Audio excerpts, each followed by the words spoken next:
I still remember the night I stumbled upon the urban legend that would haunt me for the rest of my life. It was a chilly autumn evening, and I had just returned from a long day of research at the local library. As I walked through the deserted streets, I couldn't shake off the feeling that I was being watched. The flickering streetlights cast eerie shadows on the pavement, making me feel like I was walking through a dream world. It was then that I overheard whispers of King Solomon's lost rituals, and my curiosity got the better of me. I had always been fascinated by the legend of King Solomon, the biblical king rumored to have possessed otherworldly powers. The story spoke of his ability to communicate with demons, conjure fire from thin air, and even control the forces of nature. As I listened to the whispers, I felt a shiver run down my spine. Could it be true? Was there really more to Solomon's legend than met the eye? I spent the next few days digging deeper into the myth, scouring the internet for any mention of the lost rituals. It was as if I had stumbled upon a hidden world, one that existed just beyond the veil of reality. The story spoke of an ancient evil known only as the Wendigo, a monster said to be born from the darkest corners of human psychology. According to legend, the Wendigo was a creature with an insatiable hunger for human flesh, driven by a madness that could not be satiated. As I delved deeper into the mythology, I began to feel a creeping sense of unease. It was as if I was being drawn into a world where the laws of nature no longer applied. The trees seemed to loom over me, their branches like skeletal fingers reaching out to snatch me from the earth. I knew then that I had to learn more about this ancient evil, even if it meant risking my own sanity. Little did I know that my fascination with King Solomon's lost rituals would soon become a nightmare from which I might never awaken. I spent hours scouring the depths of the internet, searching for any mention of King Solomon's lost rituals. It was as if I had stumbled upon a hidden treasure trove of forbidden knowledge. And then, one fateful evening, I found it, an ancient text, hidden away in a dusty corner of a long-forgotten forum. The title, Liber Tenebrarum, seemed to leap off the screen, drawing me in with an otherworldly allure. As I began to read, my heart racing with anticipation, I realized that this was the key to unlocking the secrets of the Wendigo legend. The text described a series of ancient rituals, said to be performed by Solomon himself, in which he would invoke the power of the Wendigo. According to the text, these rituals had been lost to time, hidden away by Solomon's followers who feared the consequences of their discovery. But I was not afraid. Oh no, I was consumed by a sense of purpose, a desire to uncover the truth behind this ancient evil. I spent the next few days poring over the text, deciphering the cryptic symbols and arcane language. And as I delved deeper into the mysteries of Liber Tenebrarum, I began to feel a creeping sense of unease. It was as if I was being watched by unseen eyes, my every move tracked by some unseen force. I tried to shake off the feeling, telling myself it was just my imagination playing tricks on me. But deep down, I knew that something was off. The text seemed to be changing, shifting before my very eyes like a living thing. And then I saw a passage that made my blood run cold. The Wendigo is not just a monster, it read. It is a doorway to a realm of madness and despair. Those who seek to summon it must first confront their own darkest fears. I felt a chill run down my spine as I realized the true nature of this ancient evil. The Wendigo was not just a creature. It was a state of mind, a manifestation of human fear and paranoia, and I knew that I had to learn more. I spent the next few days immersing myself in the mythology of King Solomon and the Wendigo. The story spoke of a time when humans were not yet aware of their own darkness, when the line between good and evil was blurred beyond recognition. According to legend, the Wendigo was born from the darkest recesses of human psychology, a creature forged from the collective fears and desires of humanity. As I delved deeper into the myth, I began to experience strange occurrences that hinted at the existence of supernatural forces. At first, it was just little things, doors creaking open on their own, shadows moving of their own accord, and an overwhelming sense of being watched. I wrote it off as mere paranoia, but deep down I knew that something was amiss. One night I woke up to the sound of whispering in my ear. It was a soft, raspy voice that seemed to be saying my name over and over again. I sat up with a start, my heart racing with fear. The voice stopped suddenly, leaving me with an unsettling silence. I tried to convince myself it was just my imagination playing tricks on me, but the feeling of being watched lingered long after I went back to sleep. As the days passed, the occurrences grew more frequent and more intense. I began to feel like I was living in a dream world, where the laws of reality no longer applied.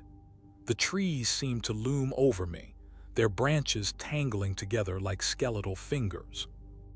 I knew then that I had to take my research to the next level, to uncover the truth behind the Wendigo legend once and for all. I had always been driven by my research, poring over ancient texts and seeking out any mention of the Wendigo. But as the days turned into weeks and the weeks turned into months, I began to feel a creeping sense of unease. It started with small things. A book would be open to a random page, or a note would be on my desk that I had no memory of writing. At first, I wrote it off as mere coincidence, but as the occurrences grew more frequent and more intense, I began to feel like I was losing my grip on reality. The voices in my head grew louder, the whispers in the darkness becoming a cacophony of madness. I started to question what was real and what was just my imagination. Was I really seeing things, or was it all just a product of my own fevered mind?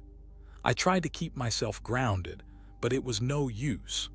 The world around me began to distort and writhe like a living thing, like the shadows on the wall were moving of their own accord.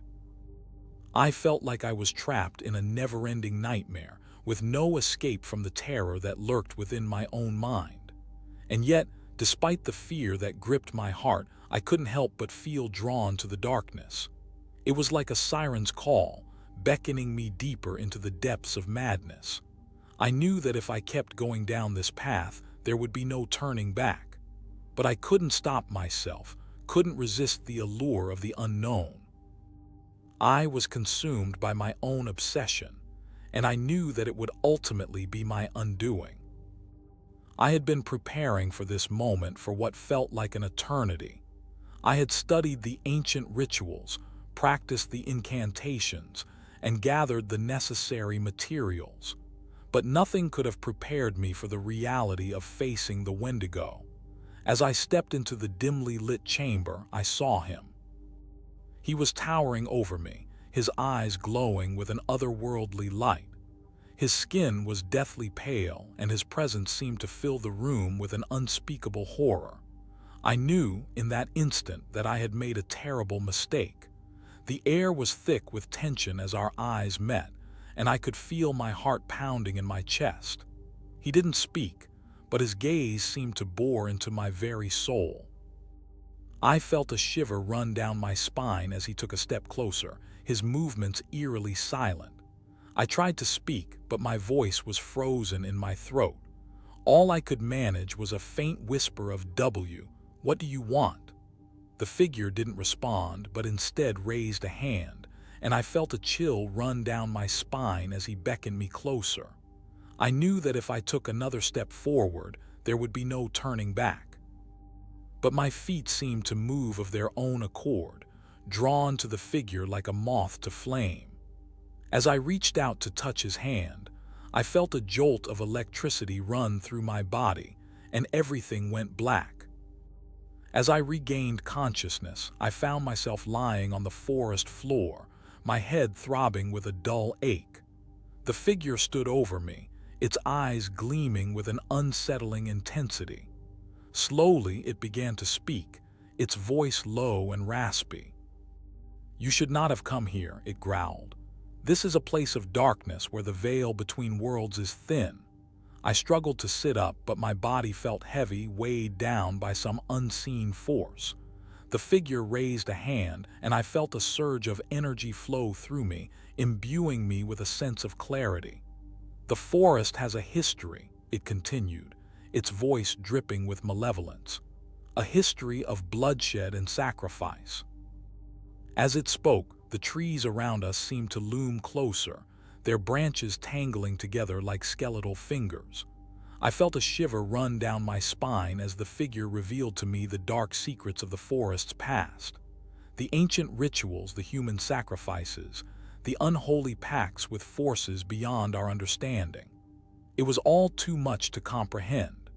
And yet, I couldn't look away, transfixed by the horror that surrounded me. The figure leaned closer, its breath cold and rank. "The Wendigo is not just a legend," it hissed. "It's a reminder of what happens when we delve too deep into the unknown." As it spoke, the air around us seemed to grow colder, the shadows deepening into dark, abyssal voids. I knew then that I had to escape, to flee from this place before it was too late. I stumbled through the forest, desperate to escape the figure's grasp. But it seemed to be everywhere, its presence lurking just out of sight. As I walked, I noticed strange symbols etched into the trees. They pulsed with a malevolent energy, and I could feel their power coursing through my veins. Suddenly, I heard the distant sound of chanting. It was a low, raspy chant, one that sent shivers down my spine. I followed the sound, my heart pounding in my chest. As I emerged from the trees, I saw them gathered around a makeshift altar. They were King Solomon's followers, their faces twisted with an otherworldly fervor. They were performing some twisted ritual, one that seemed to be connected to the Wendigo legend. I watched in horror as they invoked ancient powers, calling forth forces that lurked beyond the veil of reality. The air was thick with the stench of decay and corruption, and I could feel the very fabric of reality beginning to unravel. The figure appeared beside me, its eyes blazing with an unholy light. "This is what happens when we dabble in the dark arts," it hissed. "When we seek power at any cost." As I watched, the followers began to transform, their bodies contorting into grotesque parodies of humanity.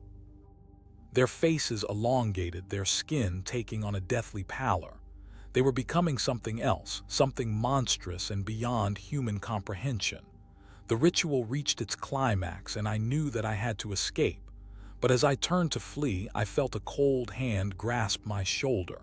The figure spoke in a voice that was barely audible over the sound of my own heartbeat. "You should not have come here," it whispered. "Now you'll never leave." As I struggled to free myself from the figure's grasp, it began to chant in a language that sounded like the howling of wolves. The air around us seemed to grow colder, and I could feel a malevolent energy building in intensity. Suddenly, the figure vanished, leaving me alone on the forest floor. But I knew I wasn't safe yet. The followers, now fully transformed into twisted, monstrous creatures, closed in around me. Their eyes glowed with an unnatural light, and their presence seemed to fill me with a creeping sense of dread. The figure reappeared, its eyes blazing with an unholy intensity. "The time of awakening is at hand," it hissed, raising its hands to the sky. "The Wendigo will soon be free." As it spoke, the air around us began to distort and ripple, like the surface of a pond struck by a stone. A dark, misty energy began to seep from the ground, rising up into the air like a palpable entity. I felt my heart racing with fear as the figure raised its hands to my chest, and I could feel its cold, bony fingers pressing against my skin.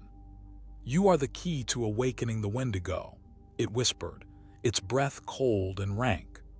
Your fear, your doubt, your very essence is what will bring about the transformation.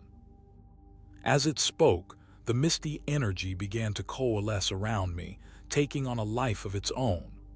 I felt myself being pulled into its depths, sucked down into a vortex of darkness and terror. And then, in an instant, everything went black. I felt myself being pulled into the darkness, unable to escape. The misty energy enveloped me, seeping into my pores like a cold, dark liquid. I tried to struggle, but it was no use. The figure's words echoed in my mind. Your fear, your doubt, your very essence is what will bring about the transformation. As I succumbed to the darkness, I felt a creeping sense of infection spreading through my body. It was as if my very cells were being rewritten, corrupted by some ancient, malevolent force. My skin began to feel cold and clammy, like it was covered in a thin layer of frost. My eyes grew heavy, my vision blurring as the darkness closed in around me. I tried to scream, but my voice was frozen in my throat. The infection spread, coursing through my veins like a poison. I could feel my mind slipping away, consumed by madness and terror. The figure's laughter echoed in my mind, a cold, mirthless sound that seemed to come from everywhere and nowhere at the same time. And then everything went black. When I came to, I was no longer myself. My body had changed, twisted and distorted by some unseen force. I looked down at my hands and they were not my own. They were claws, sharp and curved, like those of some ancient, monstrous creature. I knew then that I had been infected, corrupted by the dark forces that lurked in the forest. I was no longer human, but a vessel for something ancient and evil. The figure's laughter echoed in my mind once more, and I knew that I would never be the same again. As I stumbled through the forest, my newfound claws digging into the earth, I realized that I was not alone. The figure stood before me, its eyes blazing with an unholy light. "You are one of us now," it hissed, its voice like a rusty gate, "a vessel for the Wendigo's power." I looked around and saw that the forest was teeming with life. Creatures that had once been human now roamed the trees, their bodies twisted and corrupted by the dark forces that lurked within. They were the cult of the Wendigo, and they had chosen me as one of their own.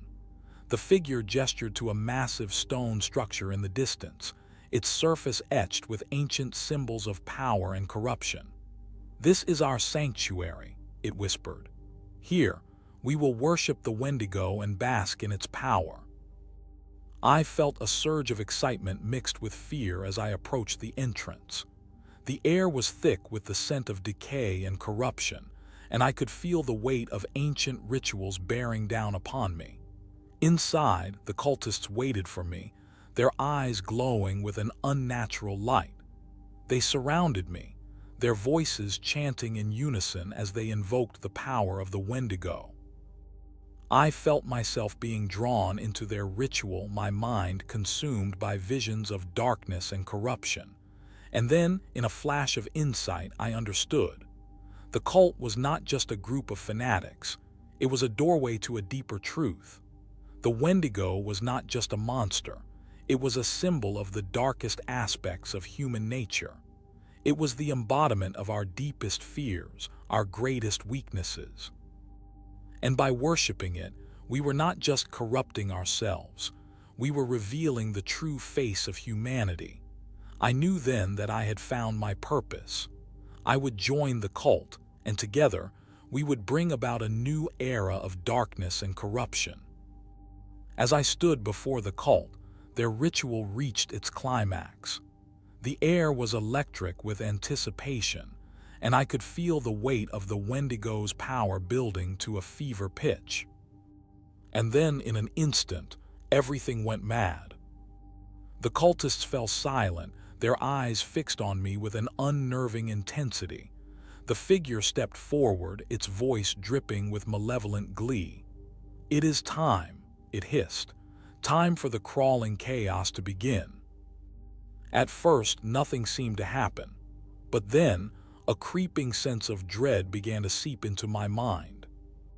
It started as a tickle at the edges of my perception, a feeling that something was just out of sight, and then it spread. I felt myself being pulled apart, my very fabric unraveling like a thread pulled from a tapestry. My senses were shattered, my mind reeling with visions of madness and despair. The world around me dissolved into chaos, colors bleeding together in a mad dance of light and sound. The cultists began to chant once more, their voices rising to a fever pitch as they invoked the power of the Wendigo. I felt myself being drawn into their ritual, my mind consumed by the crawling chaos that threatened to consume me whole. And then, in an instant, everything was silent. The world had stopped turning, frozen in a moment of perfect stillness, and in that stillness I saw it. The Wendigo. It loomed before me, its eyes blazing with an otherworldly power. Its presence was like a cold wind, a feeling of desolation and despair that seemed to suck the very life from my bones. And yet, even as I gazed upon its horror, I felt a twisted sense of wonder.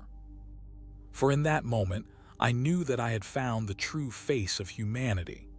The Wendigo was not just a monster, it was us, our darkest selves revealed in all their twisted glory. I knew then that I would never be the same again. For in the crawling chaos I had seen the truth, that we are all monsters waiting to be unleashed upon the world. As I stood before the Wendigo, its eyes blazing with an otherworldly power, I knew that I had reached a crossroads. I could continue down the path of madness and corruption, embracing the darkness within myself, or I could try to find my way back to the light. The cultists watched me with eager anticipation, their faces twisted with excitement. They knew that I was at a turning point, that my choice would determine the fate of our little group, and so I made my decision. I took a step forward and then another until I stood before the Wendigo. "I choose you," I said, my voice barely above a whisper. The cultists erupted into cheers, their faces alight with joy. But as they surrounded me, their voices chanting in unison, I felt a sense of peace wash over me. I knew that I had made the right choice, for in embracing the darkness within myself, I had found a strange sort of freedom. I was no longer bound by the constraints of society, no longer held back by the fear of what others might think. I was my own person, free to explore the depths of my own depravity. And so I turned to the cultists, my eyes locked on theirs. "Let us go," I said, my voice firm and resolute. "Let us bring this darkness to the world." The cultists cheered once more, their faces twisted with excitement, and together we set out into the night, our footsteps echoing through the forest like a death knell. The end.